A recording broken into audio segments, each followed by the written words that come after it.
I've always been patient. The owner of a modest farm, I liked the tranquility of country life, the smell of wet soil, and the satisfaction of harvesting what I had planted with my own hands. But some people confuse patience with weakness. And this woman, this creature, called Karen, oh, she underestimated the wrong man. The neighbor was the kind of person who thought the world revolved around her. Ever since she moved in next door, she seemed determined to test my limits. First, there were the complaints about the smell of manure. Then came the indignation at the sound of the tractor at 6 in the morning. But the pinnacle of audacity was when she started stealing from my vegetable garden. At first, I thought it was all in my head. A lettuce or two went missing. A few tomatoes disappeared. Nothing too alarming.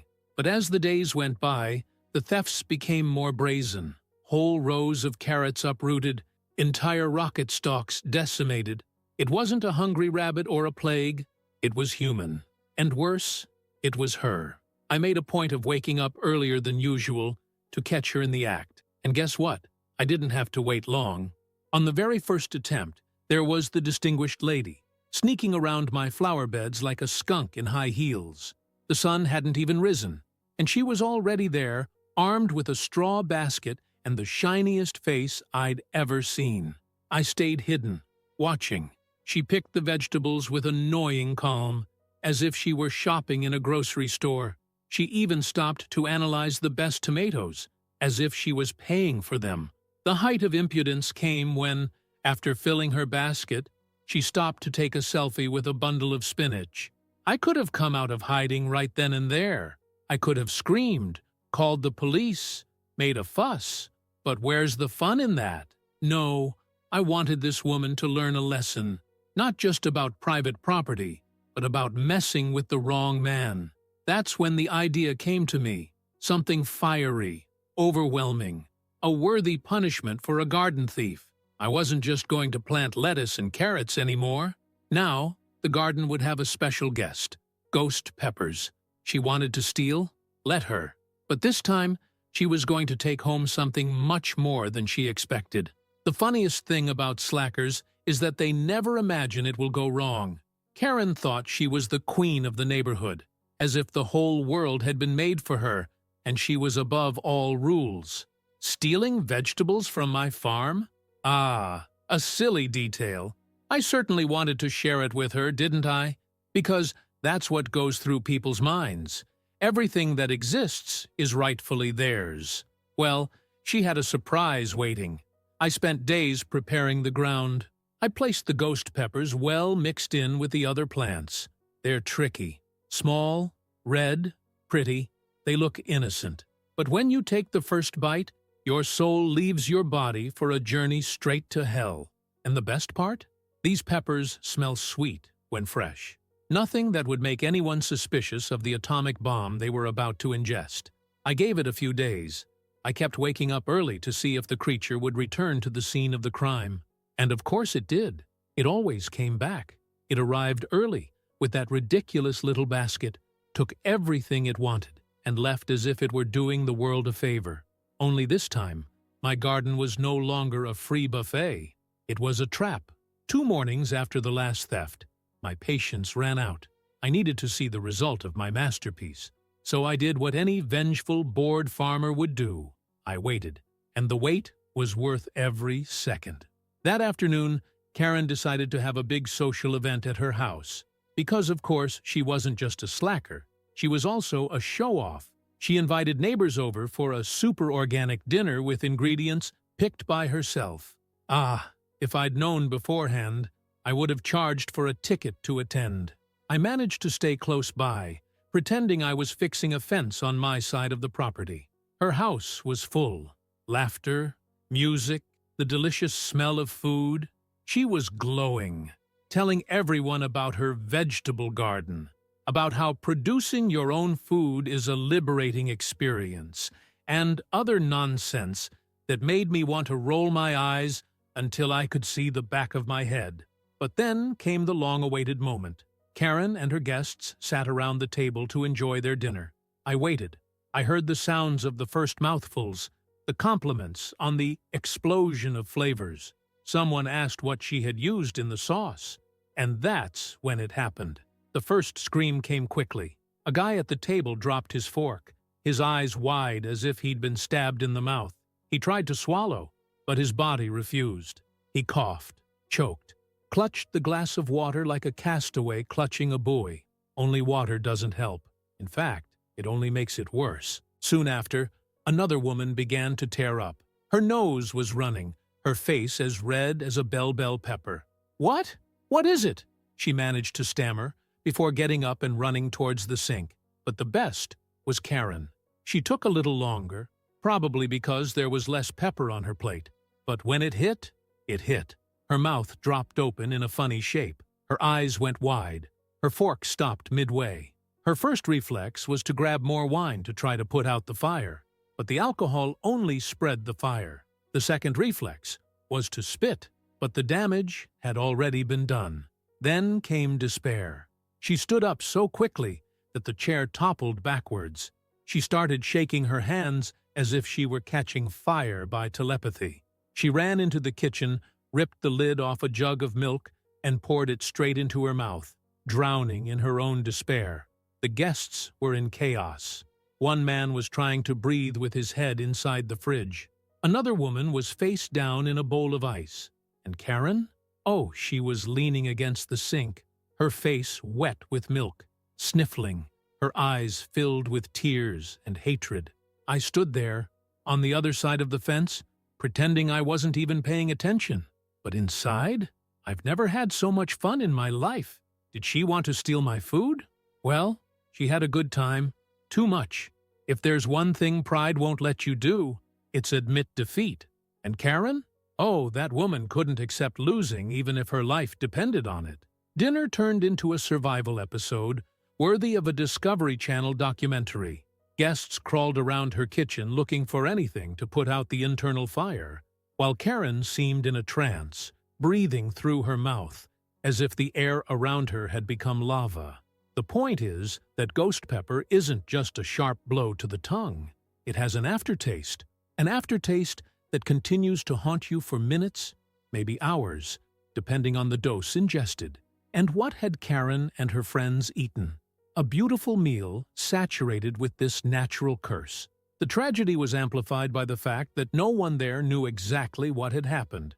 Because, you see, when someone eats something spicy and knows it's spicy, they're already minimally prepared. But when the burning takes you by surprise, panic doubles. And that's exactly what happened. The man who had first felt the pepper, the one who had choked and grabbed the glass of water as if it were a lifeboat, was now on the floor, lying on his stomach, trying to catch his breath. Another woman, probably thinking she was having an allergic reaction, started babbling for someone to call an ambulance. But Karen? She was in full Karen mode, turning her pain and humiliation into pure rage. Still leaning on the sink, with milk dripping down her chin and her eyes watering, she began to mumble something inaudible at first. But soon, the muttering turned into a whisper, and the whisper turned into an indignant roar. "I've been poisoned!" I almost choked on my own saliva when I heard that. Poisoned? Did this woman really believe that she had been the target of a biological attack? Now, mind you, anyone with an ounce of sense would have stopped, taken a deep breath, and asked themselves, didn't I plant this myself? Didn't I steal an ingredient I didn't know about? But no, right?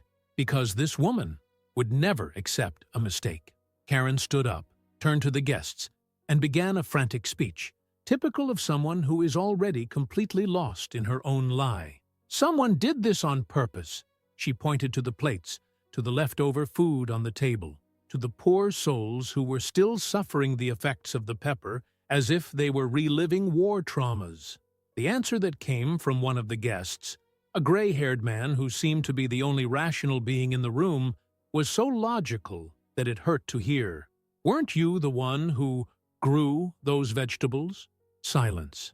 It was one of those cinematic moments where everyone freezes, and the protagonist's brain starts to process the mistake she's just made. But Karen, being Karen, wasn't just going to swallow that answer and accept reality. No, she needed a culprit, and from the way she turned her head towards my property, I knew exactly who she had chosen to blame. Mr. the crazed neighbor shot through the kitchen door, across the lawn, and straight to my fence. "You!" She pointed a trembling finger in my direction. Fortunately, I had expected this. This time, I didn't hide.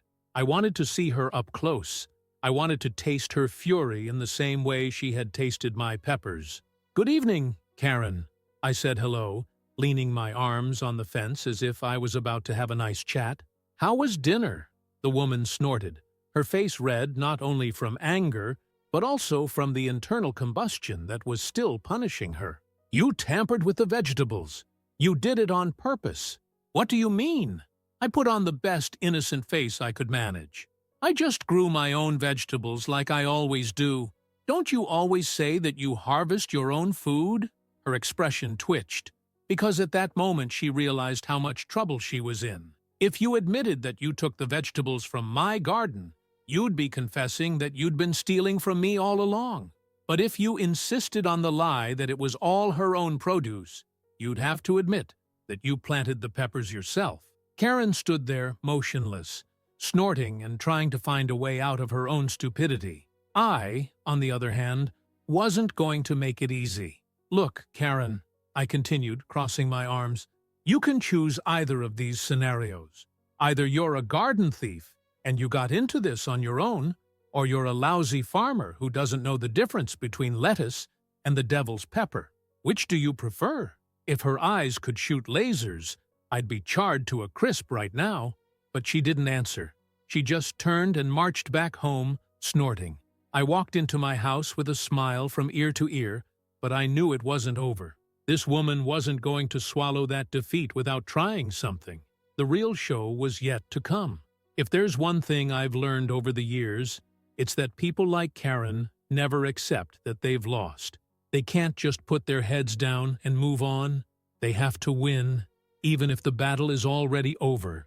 And when that woman marched back home, her face still stinging from the pepper and the humiliation, I knew it wouldn't be long before the next attack.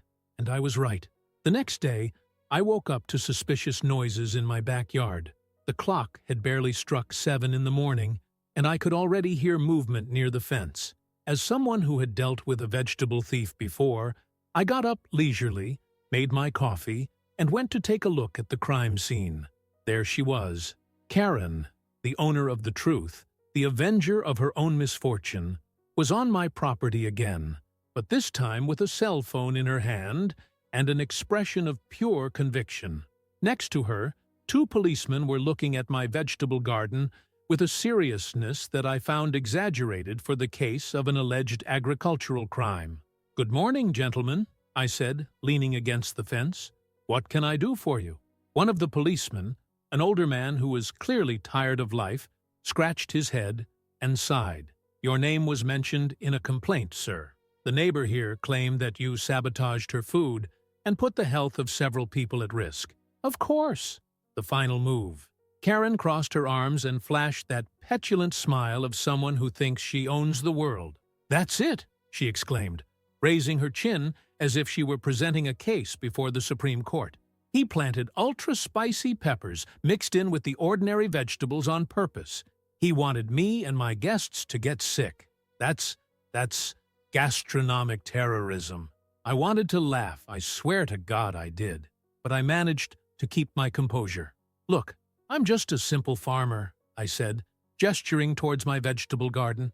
"I grow whatever I want on my property. If someone comes in here and decides to steal, that's their problem, not mine." The second policeman, younger and probably new to the job, raised an eyebrow. "So you admit that the peppers were here?" "Of course," I replied, shrugging. "Ghost peppers. They're great for hot sauce. But I don't know why someone who doesn't live here would be taking my vegetables without permission." Karen paled. She stepped forward, pointing her finger at me like a witch about to cast a curse.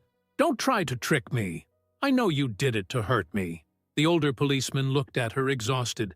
"Ma'am, so you're admitting here that he only planted the peppers, right?" "Exactly," she spat. But those peppers were on his property, right? She blinked, hesitantly. Well, technically, yes, but so why were you taking his vegetables? Silence. Ah, silence. The sweet, sweet sound of stupidity collapsing in real time. Karen stood there, blinking like a fish out of water, her mouth opening and closing soundlessly. For the first time since moving to the neighborhood, she had no answer.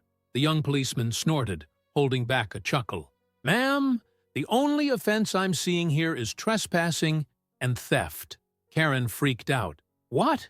She turned to the officers as if she couldn't believe the situation had taken such an unexpected turn. Minus I was the victim here. He planted those peppers on purpose, on his land. The older policeman looked at her with boredom, clearly ready to end the circus. If you want to continue with this, we can take you to the police station to explain your activity of taking things from his farm without permission. Her expression was one of pure defeat. Karen took a deep breath, her eyes boring into mine. I knew what was going through her head. How had it gone so wrong? How am I, the queen of the neighborhood, coming off as the wrong one? She huffed. She crossed her arms, and with all the class of a spoiled child who has just lost a toy, she let go. It's not over yet, and she turned away, marching back to her house as if she had just been evicted from her own kingdom. The policemen exchanged glances, then looked at me. The oldest just shook his head. Farmer, keep planting whatever you want, but if I were you, I'd put up an electric fence. I smiled. Oh, you bet. After that, I'm sure my garden will never be visited again. When the policeman left and Karen locked herself in the house, I took a deep breath and looked at my garden. It was there, intact, free from the touch of other people's fingers. And what about me? I hadn't just protected my yard. I had won. Life in the countryside has its challenges, but nothing beats the pleasure of seeing a plan work out so well. And the best spice in my garden will always be revenge well served. Did you like this video? Subscribe to the channel and leave a like.